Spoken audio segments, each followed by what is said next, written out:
কিশোরগঞ্জের কটিয়াদী উপজেলার চাঁদপুর ইউনিয়নের মানিকখালী বাজারের সজীবের গোডাউন থেকে টিসিবির ৩৬ বস্তা চাউল, ২৯৭ বোতল সয়াবিন তেল এবং ২০০টি টিসিবির খালি বস্তা উদ্ধার।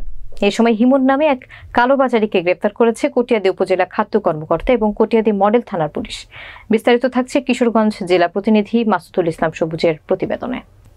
মঙ্গলবার কটিয়াদী আর্মি ক্যাম্পের গোয়েন্দা তথ্যের ভিত্তিতে এই অভিযান পরিচালনা করা হয়। এ সময় অবৈধ উপায়ে বিক্রয়ের জন্য রক্ষিত টিসিবির ৩৬ বস্তা চাউল, ২৯৭ বোতল সয়াবিন তেল এবং ২০০টি টিসিবির খালি বস্তা উদ্ধার এবং হিমন নামে এক কালোবাজারিকে গ্রেফতার করেছে কটিয়াদী উপজেলা খাদ্য কর্মকর্তা ও কটিয়াদী মডেল থানার পুলিশ। কিন্তু একটি বিষয় আমি অনেকদিন আগে থেকে আমি দেখছি, জিল্লু মিয়ার ছেলে হিমন নামে তারা ২০০১ সন থেকে পরিষদের বা অন্যান্য আসবাব অন্যান্য চাল বা হতদরিদ্র অমেসের চাল বা অন্যান্য জিনিস তারা যাদেরকে দেয় তাদের কাছ থেকে তারা কিনে, আর এরকমভাবে কিনে তারা এইগুলা অন্যান্য জায়গার মধ্যে বিক্রয় করে।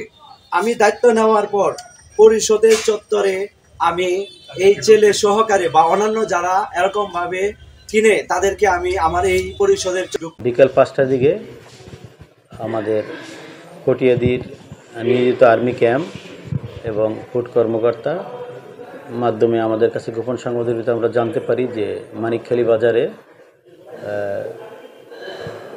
একটি গোডাউনে কালোবাজারের উদ্দেশ্যে রক্ষিত কিছু টিসিবির পণ্য রক্ষিত আছে।